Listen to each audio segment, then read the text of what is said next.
करो।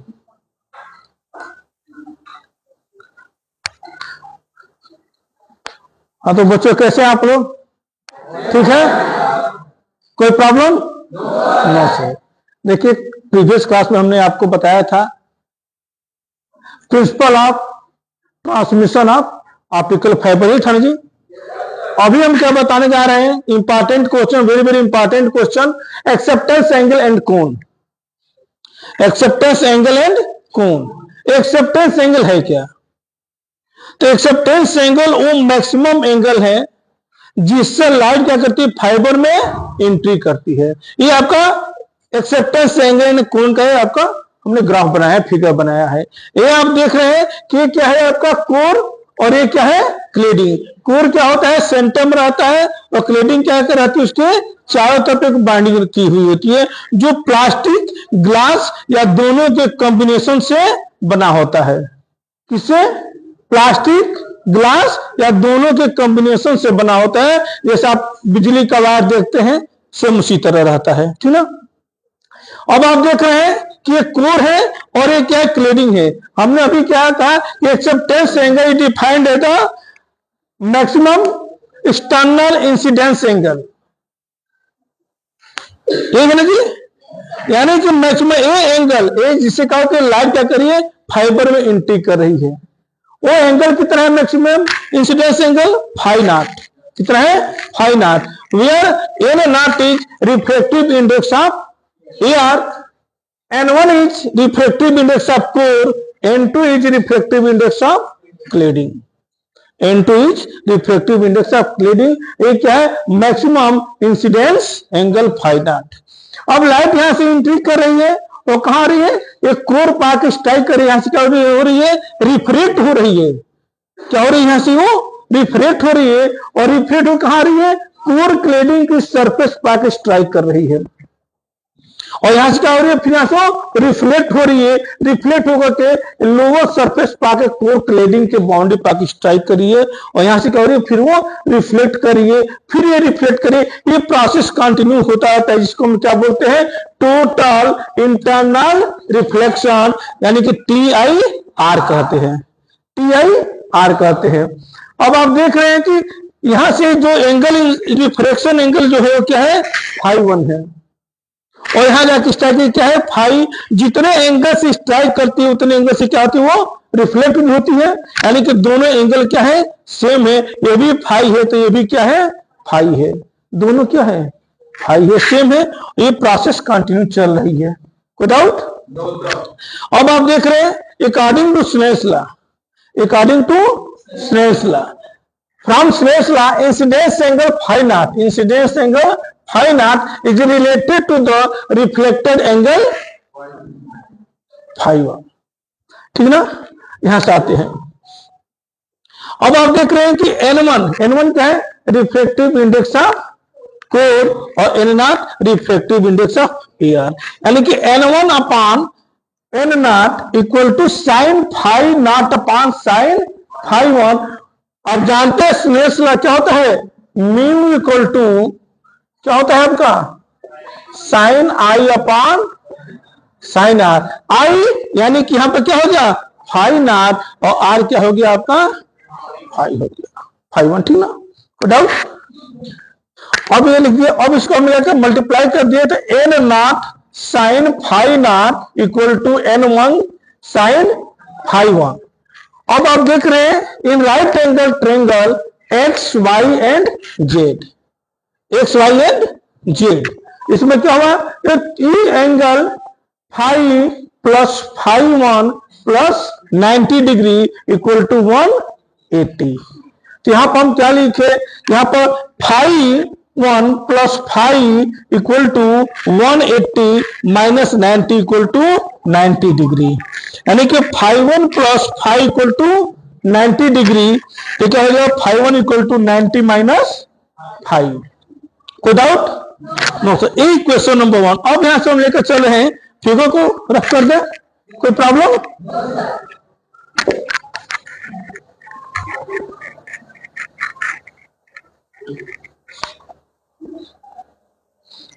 इधर इधर सोपन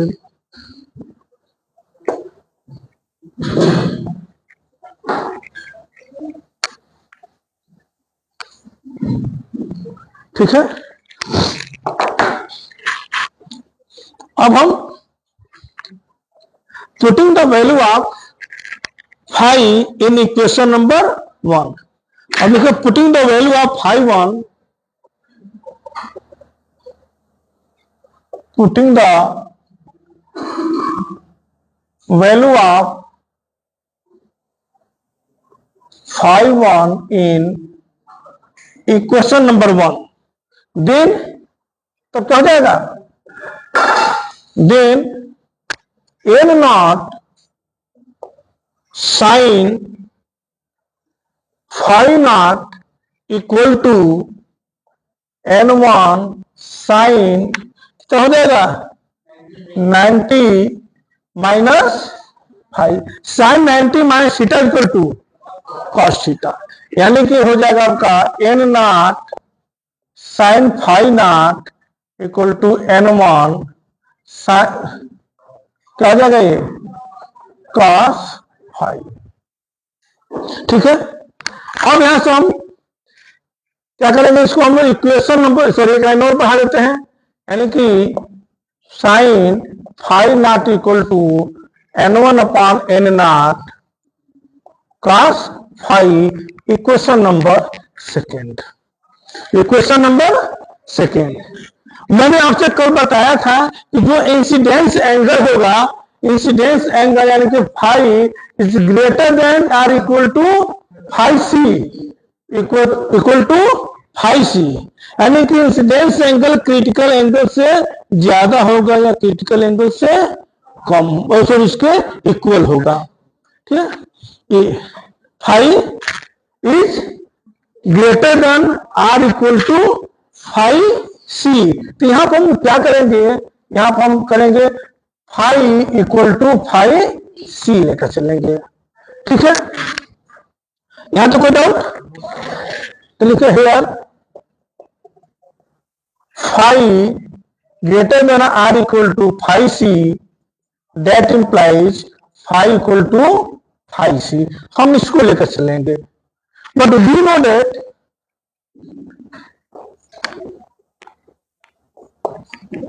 नो दैट हमने कल पढ़ा था, हमने कल क्या पढ़ा था, sine five C equal to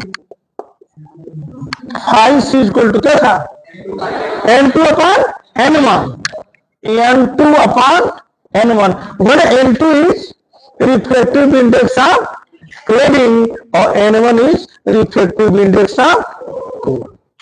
ठीक है ना। फिर यहां से हम एक बार नो सॉल्व करते हैं। We know that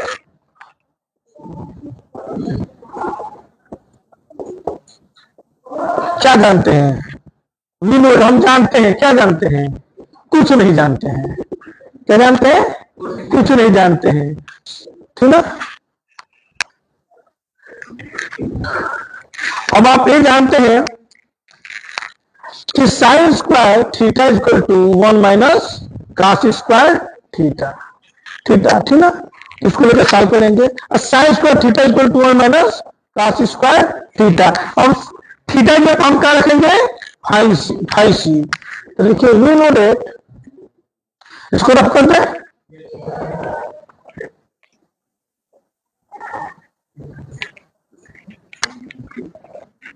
we know that sine square five C equal to 1 minus cos square five C, that implies cos square five C equal to 1 minus sine square five सी।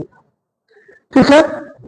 अब sign five सी ये value, ठीक ना। अब यहां से इसको निकाला जाए तो एक लाइन और बढ़ा देते हैं, cos five C equal to under root 1 minus sine square five C, putting the value of sine square sorry sine five C, यानी कि इसको लिख सकते हैं हम लोग, that implies sine square five C equal to n2 square upon n1 square लिख सकते हैं। तो putting the value of sine square five putting the value of sin square phi c in above equation, ठीक ना, यानी कि sin square phi सी का मान उपरोक्त समीकरण में रखने पर, कहां से, यहां से, n2 square upon n1 square, यानी क्या हो जाएगा, that implies cos phi C equal to under root 1 minus n2 square upon n1 square, यानी कि cos phi C equal to under root n1 square minus n2 square upon n1 square. कोई doubt, ये आपका हो जाएगा equation number third, यानी कि cos phi C equal to refractive square of refractive index of core minus refractive index of cladding upon refractive index of core का square. ठीक है, कोई डाउट, चलिए यहां तक हो गया। अब हमको सॉल्व करना है maximum incidence angle, maximum incidence angle, यानी कि ये यहां से cos फाई सी। अब देखिए यहां पर अभी हमने बताया कि phi equal to phi C, तो इसको हम लिख सकते हैं that implies cos phi equal to under root n1 square minus n2 square upon n1 square, यानी इसको सॉल्व कर रहे हैं, इतना हो जाएगा। अब putting the value of cos phi from equation third in equation number 2, ठीक ना, तो लिखे putting the value of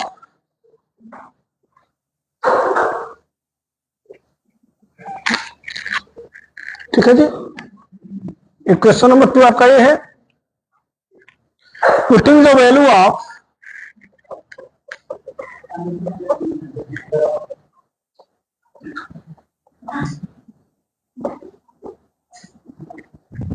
cos phi from third in equation number second, ठीक है, तो सॉल्व कर दिए, यानी कि यहां पर ये हो जाएगा आपका sine phi not equal to क्या हो जाएगा, n1 upon n naught under root n1 square minus n2 square upon n1 square हो जाएगा। अब यहां से कह रहा है कि maximum value of external incidence angle, maximum value of external incidence number, यानी कि maximum value of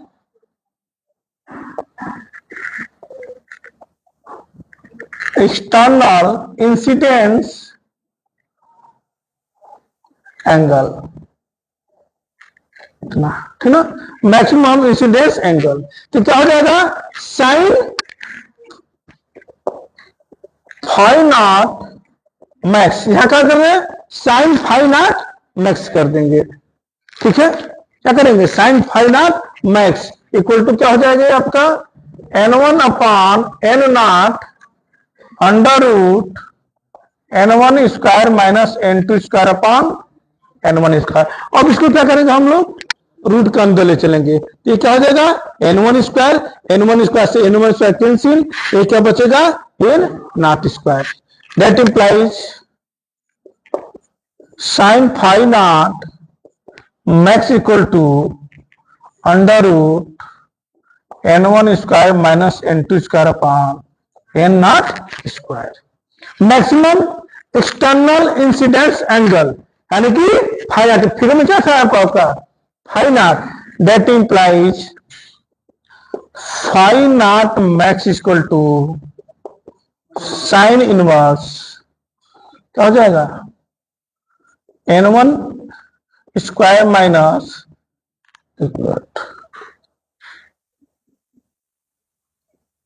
n2 square upon n naught square, ये होगा ना। यही आपका क्या है, मैक्सिमम इंसिडेंस एंगल है। कोई डाउट नहीं ना। इस पर हम लोग क्या करेंगे, एक फिगर ड्रा कर लेंगे। इस पर क्या करेंगे, एक फिगर ड्रा करेंगे। इसका यहाँ पर हम फिगर ड्रा कर देते हैं। यही आपका मैक्सिमम एक्सेप्टेंस एंगल है आपका phi naught max equal to sine inverse n1 square minus n2 square upon n naught square. Figure draw कर लेंगे यहाँ पर।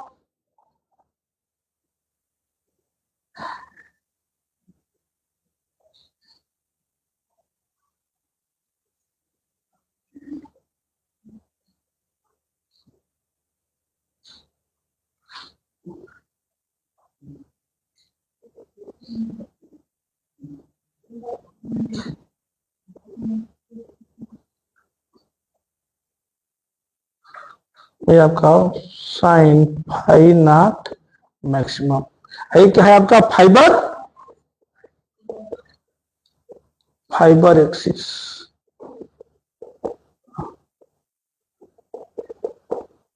फाइबर एक्सिस, इसी फिगर को हम क्या करेंगे, बना लेंगे। यही क्या है आपका मैक्सिमम इंसिडेंस एंगल है।